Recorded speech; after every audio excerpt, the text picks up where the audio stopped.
અરવલ્લી જિલ્લામાં ગઈકાલે સાંજના સમયે એકાએક વાતાવરણમાં ભારે પલટો જોવા મળ્યો, જેના કારણે જિલ્લાના ભિલોડાના ગ્રામ્ય વિસ્તારો યાત્રાધામ શામળાજીમાં ધોધમાર વરસાદ ખાબક્યો હતો, જેના કારણે ભિલોડાના ખેરોજ કંપામાં મગના પાકમાં ભારે નુકસાન જોવા મળ્યું।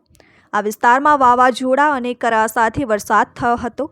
એ જ રીતે માલપુર તાલુકાના અણિયોર પંથકમાં ભારે વાવાઝોડું ફૂંકાયું હતું, જેના કારણે વીજળીના તાર તૂટ્યા હતા અને ખાસ ખેતરોમાં તૈયાર થયેલી બાજરીના ઊભા પાકમાં નુકસાની જોવા મળી।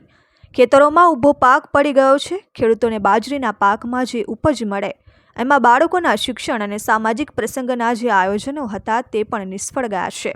અણિયોર કંપા ગામે ખેડૂતોએ શાકભાજીની જે બાગાયતી ખેતી કરી હતી તેના માંડવા પણ વાવાઝોડાને કારણે પડી ગયા છે, જેથી શાકભાજીના પાકમાં નુકસાન થયું છે। પશુઓ માટે હુંડિયુંનું જે વાવેતર કર્યું હતું તે પણ ભારે પવનના કારણે પડી ગયું હતું।